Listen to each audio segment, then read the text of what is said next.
Hi అండి, అందరికీ నమస్కారం. Welcome back to my channel. ఈ వీడియోలో ప్రభుత్వ ఉద్యోగులకు పెన్షనర్స్కి సూపర్ గుడ్ న్యూస్ అండి. 24% హెచ్ఆర్ఏ మరియు పెండింగ్ బిల్లులపై బడ్జెట్లో ఈసారి నుంచి చెల్లింపులు షురూ అండి. పూర్తి వివరాలు అయితే వీడియో ద్వారా తెలుసుకుందాం. వీడియోని ఎక్కడే కానీ స్కిప్ చేయకుండా ఎండ్ వరకు చూడండి, అప్పుడే పూర్తి ఇన్ఫర్మేషన్ అర్థమవుతుంది. అలాగే వీడియోకి అయితే ఒక లైక్ చేయండి ఫ్రెండ్స్.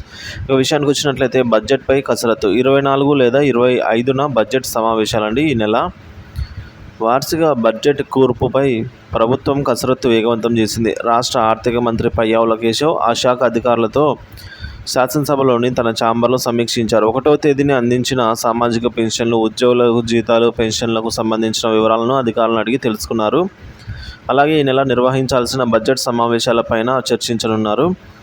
సో ఇక 24 లేదా 25వ తేదీన ఈ నెల శాసనసభ సమావేశాలు నిర్వహించే అవకాశాలపై చర్చించినట్లు తెలిసింది. కేంద్ర బడ్జెట్ ప్రవేశపెట్టిన తర్వాత దానికి అనుగుణంగా రాష్ట్ర బడ్జెట్ కూర్పును సిద్ధం చేయాలని అయితే భావిస్తూ ఉన్నారండి. సో విధంగా మొత్తానికి చూసుకున్నట్లయితే 24% హెచ్ఆర్ఏ పొడిగించాలి అని సీఎంను కలిసిన సెక్రటేరియట్ ఉద్యోగులండి.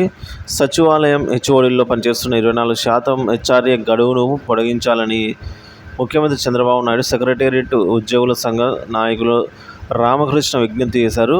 సోమవారం వెలగపూడి సెక్రటేరియట్లో రామకృష్ణ ఆధ్వర్యాన సీఎం చంద్రబాబును ఉద్యోగులు కలిశారు.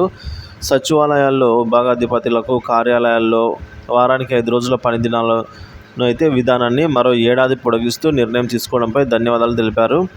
గత పీఆర్సీ ప్రకటన సందర్భంగా సచివాలయం హెచ్ఓడీల్లో పనిచేసే ఉద్యోగులకు 24% హెచ్ఆర్ఏ జూన్ నెల వరకు ఇచ్చారు. దాన్ని పొడిగించాలని కూడా కోరారండి. ఉద్యోగుల అభ్యర్థనపై సీఎం సానుకూలంగా స్పందించారండి ఈ మేరకు. సో ఈ విధంగా సీఎంను కలిసిన సెక్రటేరియట్ ఉద్యోగులు 24% హెచ్ఆర్ఏను పొడిగించాలని అయితే కోరడం జరిగింది ఫ్రెండ్స్.